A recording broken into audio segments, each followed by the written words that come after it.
Model study পয়েন্টের তরফ থেকে 2024 সালের সকল উচ্চ মাধ্যমিক ছাত্র এবং ছাত্রীদের জানাই আন্তরিক শুভেচ্ছা ও অভিনন্দন। তো আজকে আমরা এডুকেশন অর্থাৎ শিক্ষা বিজ্ঞানের দ্বিতীয় ইন্টার স্কুল টেস্ট নিয়ে হাজির হয়ে গেছি। তো আজকের যে টেস্ট, সেই টেস্টের আমরা এমসিকিউ এবং এসিকিউ কোশ্চেনগুলো সলভ করে নেব। তো চলো আমাদের ফার্স্ট প্রশ্ন দেখে নিই। আগ্রহ হলো সুপ্ত মনোযোগ এবং মনোযোগ হলো ক্রিয়াশীল আগ্রহ, এই কথা বলেছেন কে? দেখো, এটা আমাদের কিন্তু সাজেশনের ফার্স্ট কোশ্চেন। আগ্রহ হলো সুপ্ত মনোযোগ এবং মনোযোগ হলো ক্রিয়াশীল আগ্রহ, এই কথাটি বলেছেন ম্যাকডুগাল। কে বলেছেন? ম্যাকডুগাল। পরের প্রশ্ন, গ্যাগনে এর শিখনের শেষ স্তরটি কি? দেখো, গ্যাগনের শিখনের শেষ স্তরটি হলো সমস্যা সমাধানের শিখন। কি বললাম? সমস্যা সমাধানের শিখন। পরের প্রশ্ন, থার্স্টনের বহু উপাদান তত্ত্বে এম বলতে কি বোঝায়? এম মানে মেমোরি, মেমোরি মানে স্মৃতি, তাহলে অ্যান্সার হয়ে যাবে স্মৃতি। ওকে, পরের প্রশ্ন দেখো, সি বুদ্ধি সংজ্ঞা দিয়েছেন মনোবিদ। আমি বলেছিলাম বুদ্ধির সংজ্ঞা কিন্তু একটা না একটা পড়বেই। কি বলেছিলাম?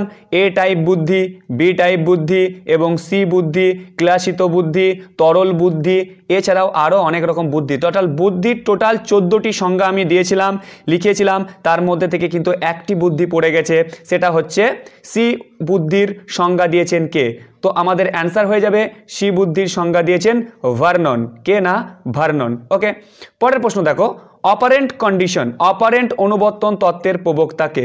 আমরা সবাই জানি অপারেন্ট অনুবর্তন হচ্ছে স্কিনার। আর যদি বলতো সক্রিয় অনুবর্তন, সক্রিয় স্কিনার, এটা দুটো ছিল, কি বলে, যেটা অপারেন্ট কন্ডিশন বা সক্রিয় অনুবর্তন তত্ত্ব, সেটা হচ্ছে স্কিনার। ওকে, আর প্যাভলভের ছিল একটা অনুবর্তন তত্ত্ব, প্রাচীন অনুবর্তন তত্ত্ব প্যাভলভের। তাহলে এখানে অপারেন্ট অনুবর্তন তত্ত্ব বলেছে, আমাদের অ্যান্সার হয়ে যাবে স্কিনার। পরের প্রশ্ন দেখো, গেস্টাল কথাটির অর্থ কি? দেখো, গেস্টাল কথাটির অর্থ হচ্ছে অবয়ব। আমরা গেস্টাল তত্ত্ব পড়িয়েছিলাম। গেস্টাল তত্ত্ব পড়াতে গিয়ে তিনজনের কথা বলেছিলাম, KWK, অর্থাৎ কাফকা, ওয়ার্দিমার এবং কোহলার। এরা সকলেই ছিলেন গেস্টাল তত্ত্ব। তাই গেস্টাল শব্দের অর্থ আমাদের হয়ে যাবে অবয়ব। চলো পরের প্রশ্ন দেখো, বলেছে 8, 6, 10, 12, 9, 14, 4 স্কোরগুলির গড় হলো। কি বলেছে? 8, 6, 12, 9, 14, 4 স্কোরগুলির গড়। দেখো, গড় নির্ণয় করার একটা সূত্র রয়েছে। কি? গড় is equal to n plus 1/2। এটা হচ্ছে ফর্মুলা। n মানে হচ্ছে total number, total number plus 1/2। এটাকে যদি আমরা করে দিই তাহলে গড় বেরিয়ে যাবে। তাহলে দেখো এখানে কি বলেছে, এখানে n প্লাস 1/2, এটাকে যদি আমি করি তাহলে দেখো n মানে টোটাল সংখ্যা 1, 2, 3, 4, 5, 6, 7 কটা সংখ্যা আছে? 7টা। তাহলে 7 প্লাস 1/2 তাহলে কত হচ্ছে? 7 আর 1 8, তাহলে 8/2 মানে হচ্ছে 2কে 8 দিয়ে কেটে দিলে 4। তাহলে চতুর্থ সংখ্যা আমার 4 বের হলো। 4 মানে চতুর্থ সংখ্যাটি। এবার দেখো, এবার চতুর্থ সংখ্যাটি বলতে কি করতে হবে? এই যে সংখ্যাগুলো রয়েছে না, এগুলো ছোট থেকে বড় হিসাবে সাজাতে হবে। তাহলে প্রথমে রয়েছে 4, তারপরে 6, তারপরে 8, তারপরে 9, তারপরে 10, তারপরে 12। এবার আমার কত বেরিয়েছিল? 4। 4 মানে হচ্ছে চতুর্থ নম্বর সংখ্যা। তাহলে চতুর্থ নম্বর সংখ্যা কত? 1, 2, 3, 4। তাহলে 9 নম্বরটা হচ্ছে আমার চতুর্থ সংখ্যা। তাহলে অ্যান্সার কি হয়ে যাবে? এখানে অ্যান্সার হয়ে যাবে 9। ওকে, দেখো এখানে অ্যান্সার হয়ে যাবে 9। বোঝা গেল? তাহলে 8, 6, 10, 12, 9, 14, 4 এদের স্কোরগুলির গড় কি? 9। একটা কথা মনে রাখবে, গড় বার করার একটাই নিয়ম, n প্লাস 1/2। ওকে, চলো পরের প্রশ্ন, আয়তলেখ বা হিস্টোগ্রাম। আয়তলেখ হিস্টোগ্রাম আঁকার সময় পরিসংখ্যাগুলি অর্থাৎ ফ্রিকোয়েন্সির স্থাপন করা হয়। কোথায় ফ্রিকোয়েন্সি স্থাপন করা হয়? দেখো, শ্রেণী ব্যবধানের নিম্ন সীমায়। কোথায়? শ্রেণী ব্যবধানের নিম্ন সীমায়। পরের প্রশ্ন দেখো, পরিসংখ্যায় সিগমা চিহ্ন, এই যে চিহ্নটা রয়েছে এটাকে কি বলা হয়? সিগমা। এই সিগমা চিহ্ন দ্বারা কি বোঝানো হয়েছে? যোগফলকে। কি হবে? যোগফলকে বোঝানো হয়েছে। পরের প্রশ্ন দেখো, ভারতীয় সংবিধানের কত নম্বর ধারায়, ভারতীয় সংবিধানের কত নম্বর ধারায় নারীদের শিক্ষার সমসুযোগ বা সুযোগ সুবিধার কথা বলা হয়েছে? কত নম্বর ধারায় বলা হয়েছে? এটা হবে 15(1). 15-র 1 নম্বর ধারায় কিন্তু নারীদের শিক্ষার সুযোগের কথা বলা হয়েছে। পরের প্রশ্ন দেখো, গ্রামীণ বিশ্ববিদ্যালয় প্রতিষ্ঠার কথা যে শিক্ষা কমিশনে বলা হয়েছে তা হলো, গ্রামীণ বিশ্ববিদ্যালয় এটা হবে গ্রামীণ বিশ্ববিদ্যালয় প্রতিষ্ঠার কথা বলা হয়েছে রাধাকৃষ্ণন কমিশন। ওকে, পরের প্রশ্ন দেখো, মুদালিয়ার কমিশনের অপর যে নামে পরিচিত, অর্থাৎ মুদালিয়ার কমিশনের আরেকটি নাম রয়েছে, তার নাম কি? তার নাম হচ্ছে মাধ্যমিক শিক্ষা কমিশন। ওকে, চলো পরের প্রশ্ন দেখো, কমন স্কুল এর কথা বলেছেন, কমন স্কুলের কথা বলা হয়েছে কোথায়? না দেখো, কমন স্কুলের কথা বলা হয়েছে ভারতীয় শিক্ষা কমিশনে। কি হবে? ভারতীয় শিক্ষা কমিশনে। পরের প্রশ্ন, বৃত্তিমূলক বা কারিগরি শিক্ষার সঙ্গে সম্পর্কিত একটি সংস্থা। বৃত্তিমূলক বা কারিগরি মানে হাতের মাধ্যমে কাজ বা বৃত্তি বা কাজ করে উপার্জন করা, এটা কার সঙ্গে যুক্ত? এটা আমরা সবাই জানি AICTE। AICTE এর সঙ্গে এটাই হচ্ছে কারিগরি বা বৃত্তিমূলক শিক্ষার সঙ্গে সম্পর্কযুক্ত। পরের প্রশ্ন, স্বশাসিত মহাবিদ্যালয় স্বীকৃতির কথা যে শিক্ষা কমিশনে বলা হয়েছে, স্বশাসিত মহাবিদ্যালয় এটা হবে ভারতীয় জাতীয় শিক্ষানীতি 1986, 1986 জাতীয় শিক্ষানীতিতে বলা হয়েছে। পরের প্রশ্ন দেখো, প্রোগ্রাম অফ অ্যাকশন গঠিত হয়, প্রোগ্রাম অফ অ্যাকশন এটা দেয় POA, এর ফুল ফর্ম কি? মাঝে মাঝে দিয়ে দেয় POA মানে প্রোগ্রাম অফ অ্যাকশন। এই প্রোগ্রাম অফ অ্যাকশন এটা গঠিত হয় কত সালে? 1992, 1932 সালে। কত? 1992, 1992 সালে গঠিত হয়। পরের প্রশ্ন দেখো, জাতীয় শিক্ষানীতিতে সব থেকে উল্লেখযোগ্য সুপারিশ হলো কি? চাকরির সঙ্গে ডিগ্রির বিচ্ছেদ। সব থেকে উল্লেখযোগ্য হলো চাকরির সঙ্গে ডিগ্রির বিচ্ছেদ। পরের প্রশ্ন দেখো, মেন্টাল ম্যাপ ব্যবহার করা হয় কাদের জন্য? দেখো, মেন্টাল ম্যাপ সবসময় ব্যবহার করা হয় দৃষ্টিহীনদের জন্য। তারপরে দেখো, NLM এর পুরো নাম কি ছিল? NLM national literacy mission. National literacy mission, তো অ্যান্সার হয়ে যাবে ন্যাশনাল লিটারেসি মিশন। পরের প্রশ্ন দেখো, বলেছে জাতীয় বয়স্ক শিক্ষা কর্মসূচি NEP কার্যকারী হয় কত সালে? জাতীয় বয়স্ক শিক্ষা কর্মসূচি কত সালে হয়? 1978। কত? 1978 সালে। পরের প্রশ্ন দেখো, জাতীয় সাক্ষরতা মিশন প্রতিষ্ঠিত হয় কবে? দেখো, জাতীয় সাক্ষরতা মিশন প্রতিষ্ঠিত হয় 1988, 1988 সালে কিন্তু জাতীয় সাক্ষরতা মিশন প্রতিষ্ঠিত হয়। পরের প্রশ্ন, ডেইলর্স কমিশন এই শিক্ষার যে কটি স্তরের কথা বলা হয়েছে, কয়টি না? ডেইলর্স কমিশনের আমরা জানি চারটি স্তম্ভের কথা বলা হয়েছে। কি কি? যেমন জ্ঞানার্জনের জন্য শিক্ষা, একত্রে বসবাসের জন্য শিক্ষা, তারপরে কর্মের জন্য শিক্ষা, এরকম চারটে শিক্ষার স্তম্ভের কথা বলা হয়েছে, যেটা ডেইলর্স কমিশনে বলা হয়েছে। পরের প্রশ্ন, কর্মের জন্য শিক্ষা হলো কি? কর্মের জন্য শিক্ষা হচ্ছে পারদর্শিতার শিক্ষা। পারদর্শিতা, কর্ম মানেই পারদর্শিতা। ঠিক আছে, পরের প্রশ্ন দেখো, একটি মাল্টিমিডিয়ার উদাহরণ দাও। মাল্টিমিডিয়া মানে যেখানে মাল্টিমিডিয়া মানে কি বলো তো? মাল্টিমিডিয়া হচ্ছে দূরদর্শন। দূরদর্শন হচ্ছে একটি মাল্টিমিডিয়ার উদাহরণ। ওকে, এই ছিল আমাদের MCQ।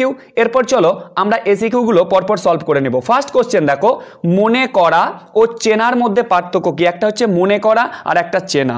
দেখো, মনে করা এটি অপেক্ষাকৃত জটিল মানসিক প্রক্রিয়া। মনে করা হচ্ছে অপেক্ষাকৃত জটিল মানসিক প্রক্রিয়া, এখানে কোনো বস্তু দেওয়া থাকে না। মনে করাটা হচ্ছে কোনো বস্তু দেওয়া থাকে না, স্মরণ করতে হয়। মনে থাকবে? তাহলে মনে করা কি হলো? মনে করা হলো এটি একটি অপেক্ষাকৃত জটিল মানসিক প্রক্রিয়া, এখানে কোনো বস্তু দেওয়া থাকে না, স্মরণ করতে হয়। আর চেনা এটি অপেক্ষাকৃত সহজ মানসিক প্রক্রিয়া, এখানে বস্তুটি দেওয়া থাকে, তাকে চিনতে হয়। তাহলে মনে করা এবং চেনার মধ্যে পার্থক্য বোঝা গেল। চলো নেক্সট কোশ্চেন বলেছে যে বুদ্ধির একটি বৈশিষ্ট্য লেখো। কিসের না? বুদ্ধির। দেখো, বিমূর্ত চিন্তনের ক্ষমতা, বুদ্ধি হলো বিমূর্ত চিন্তনের ক্ষমতা। বুদ্ধির মহাজোট, মানুষ জটিল বিমূর্ত বিষয়গুলিকে চিন্তা করতে পারে, হলো এটা হচ্ছে বুদ্ধির একটি বৈশিষ্ট্য। পরের প্রশ্ন, থর্নডাইক প্রদত্ত মুখ্য সূত্রগুলি কি কি? দেখো, আমি বলেছিলাম থর্নডাইকের সূত্র দুই রকম, একটা হচ্ছে মুখ্য, একটা হচ্ছে গৌণ। মুখ্য সূত্র 3টে এবং গৌণ সূত্র 5টি, টোটাল 8টি সূত্রের কথা বলেছিলেন থর্নডাইক। তো এখানে বলেছে যে থর্নডাইকের প্রদত্ত মুখ্য সূত্রগুলি কি কি? দেখো মুখ্য সূত্র কি ছিল, একটা হচ্ছে প্রস্তুতির সূত্র, অনুশীলনের সূত্র এবং ফল লাভের। তিনটে কি কি ছিল, প্রস্তুতি সূত্র, অনুশীলনের সূত্র এবং ফল লাভের সূত্র। এই তিনটি ছিল থর্নডাইকের মুখ্য সূত্র। পরের প্রশ্ন দেখো, পাজল বক্স কি? পাজল বক্স কি? দেখো পাজল বক্স কি? পাজল বক্স হচ্ছে মনোবিজ্ঞানী থর্নডাইক তার প্রচেষ্টা ও ভুলের কৌশল তত্ত্বের বাস্তবতা নির্ণয় করতে তিনি প্রাণীর সমস্যামূলক পরিস্থিতি সৃষ্টি করার জন্য যে বিশেষ এক ধরনের যান্ত্রিক উপকরণ ব্যবহার করেন, যার নাম দিয়েছেন পাজল বক্স। কি বললাম? মনোবিজ্ঞানী থর্নডাইক তার প্রচেষ্টা ও ভুলের শিখন কৌশলের বাস্তবতার নির্ণয় করতে তিনি প্রাণীর সমস্যামূলক পরিস্থিতি সৃষ্টি করার জন্য যে বিশেষ এক ধরনের যান্ত্রিক উপকরণ ব্যবহার করেন, যার নাম দিয়েছেন পাজল বক্স। পরের প্রশ্ন দেখো, থর্নডাইকের দেওয়া ফল লাভের সূত্র। এখনই দেখো মুখ্য সূত্র, এবার বলছে ফল লাভের সূত্রটি কি। দেখো ফল লাভের সূত্রটি হচ্ছে, যখন একটি উদ্দীপক ও প্রতিক্রিয়ার মধ্যে সংযোগ ঘটে তখন প্রাণীর আশঙ্কা অনুযায়ী ফল লাভ ঘটলে প্রাণীর সুখ অনুভূত হয়। অর্থাৎ প্রাণীর যে কারণে আচরণ করে সেই আচরণ প্রাণীর তৃপ্তি দিতে পারে, তবে প্রাণী শিখন লাভ সচেষ্ট হতে পারে। এটাই হচ্ছে থর্নডাইকের দেওয়া ফল লাভের সূত্র। বোঝা গেল? পরের প্রশ্ন দেখো কি আছে। পরের প্রশ্ন বলেছে, প্রাচীন অনুবর্তন কৌশলের প্রবক্তা কে? দেখো প্রাচীন অনুবর্তন কৌশলের প্রবক্তা কে ছিলেন বলো তো? প্রাচীন অনুবর্তন কৌশলের প্রবক্তা হলেন প্যাভলভ। আগে বললাম প্রাচীন হচ্ছে প্যাভলভ আর স্কিনার হচ্ছে সক্রিয়। ওকে, এবার দেখো বলেছে সংখ্যাগুরু মান বা মোড নির্ণয়ের সহজ সূত্রটি কি? সহজ সূত্রটি কি? 3 ইন্টু মধ্যম মান, 3 ইন্টু মধ্যম মান মাইনাস 2 ইন্টু গড়। কি বললাম? 3 ইন্টু মধ্যম মান মাইনাস 2 ইন্টু গড়। এটা হচ্ছে সংখ্যাগুরু মান বা মোড নির্ণয়ের সহজ সূত্রটি। ওকে, পরের প্রশ্ন দেখো, হিস্টোগ্রাম ও পরিসংখ্যা বহুভুজের একটি পার্থক্য। কি কি বলেছে? হিস্টোগ্রাম এবং পরিসংখ্যা বহুভুজ। দেখো হিস্টোগ্রাম সমগ্র পরিসংখ্যা বহুভুজের ক্ষেত্রে শ্রেণী বিভাগটি একটি পুরো শ্রেণীকরণের ধারণা, শুধু আয়তক্ষেত্রের সহায়তার মধ্যমানের সহায়তার প্রকাশ করা। এটা হচ্ছে হিস্টোগ্রাম এবং পরিসংখ্যা বহুভুজের একটি পার্থক্য। ঠিক আছে, হিস্টোগ্রাম সমগ্র পরিসংখ্যা বহুভুজের ক্ষেত্রে শ্রেণী বিভাগটি একটি পুরো শ্রেণীকরণ এবং আয়তক্ষেত্রের সহায়তার মধ্যমানের সহায়তার প্রকাশ করা হয়। পরের প্রশ্ন দেখো, ইউজিসি এর পুরো কথাটি কি? University grants commission. University grant commission. তারপরে দেখো মাধ্যমিক শিক্ষা কমিশনের সুপারিশ অনুযায়ী ইন্টারমিডিয়েট শিক্ষা কি? দেখো মাধ্যমিক শিক্ষা কমিশন সুপারিশ অনুযায়ী ইন্টারমিডিয়েট শিক্ষা হলো, কি বললাম, যে পার্শ্ব বিশ্ববিদ্যালয়ের সংক্ষেপ স্তর 10ম শ্রেণী উত্তীর্ণদের কলেজের স্নাতক শ্রেণীর পূর্বে 1 বছরের ইন্টারমিডিয়েট স্তরের শিক্ষা গ্রহণ করতে হয়। এটাই হচ্ছে ইন্টারমিডিয়েট। ঠিক আছে, মানে ওদের কি হচ্ছে না, ওদের বিশ্ববিদ্যালয়ে প্রধান বিশ্ববিদ্যালয়ে যাওয়ার আগে 10ম শ্রেণী উত্তীর্ণ করার পর কলেজের স্নাতক শ্রেণীর পূর্বে 1 বছরের একটা কোর্স করা হয়, যাকে বলা হচ্ছে ইন্টারমিডিয়েট শিক্ষা। তারপরে দেখো স্কুল গুচ্ছ বা স্কুল জোট কি? দেখো 3-4টি মাধ্যমিক বিদ্যালয় এবং 10-20টি প্রাথমিক বিদ্যালয় নিয়ে গঠিত বিদ্যালয় এর যে গঠন তাকে বলা হয় স্কুল গুচ্ছ। কটি? 3-4টি মাধ্যমিক বিদ্যালয় এবং 10-20টি প্রাথমিক বিদ্যালয় নিয়ে গঠিত বিদ্যালয়কে বলা হয় কি? স্কুল গুচ্ছ। তারপরে দেখো SUPW এর পুরো নাম কি? SUPW কি হবে? Socially useful productive work. Socially useful productive work. তারপরে দেখো ইগনু। ইগনু এর পুরো নাম কি? ইন্দিরা গান্ধী ন্যাশনাল কি ইউনিভার্সিটি, তাই তো? Indira Gandhi national university, Indira Gandhi national open university ও আছে, Indira Gandhi national open university. এটা হচ্ছে ইগনুর পুরো নাম।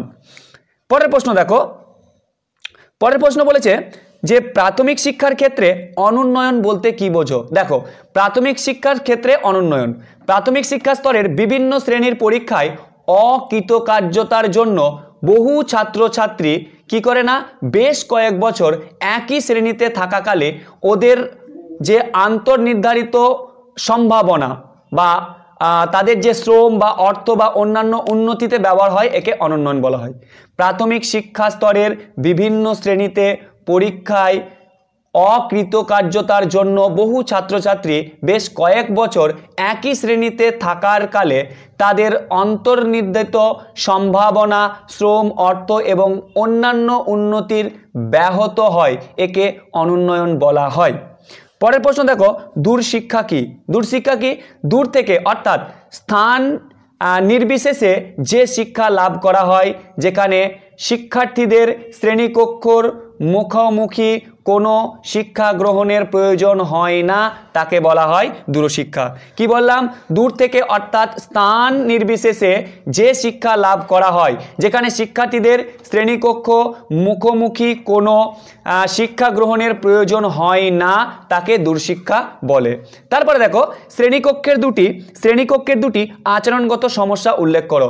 একটা হচ্ছে কি? একটা হচ্ছে আক্রমণধর্মিতা, মিথ্যা বলা, চুরি করা, এগুলো হচ্ছে শ্রেণীকক্ষের আচরণগত সমস্যা। পরের প্রশ্ন, বয়স্ক শিক্ষার একটি সমস্যা উল্লেখ করো। দেখো, বয়স্ক শিক্ষার সমস্যা হচ্ছে আগ্রহের অভাব, এদের আগ্রহটা কম থাকে, আগ্রহের অভাব হচ্ছে বয়স্ক শিক্ষার একটি সমস্যা। পরের প্রশ্ন দেখো, কি বলেছে?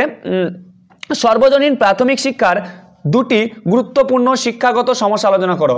সর্বজনীন প্রাথমিক শিক্ষার দুটি গুরুত্বপূর্ণ, কি বলেছে? দুটি গুরুত্বপূর্ণ শিক্ষাগত সমস্যা। দেখো, এক নম্বর হচ্ছে শিক্ষার্থীরা প্রতিদিন নিয়ম করে বিদ্যালয়ে আসে না। এক নম্বর, শিক্ষার্থীরা প্রতিদিন নিয়ম করে বিদ্যালয়ে আসে না। আর দ্বিতীয় হচ্ছে দক্ষ ও পর্যাপ্ত শিক্ষকের অভাব, দক্ষ ও পর্যাপ্ত শিক্ষকের অভাব। পরের প্রশ্ন দেখো, DIET এর পুরো নাম কি?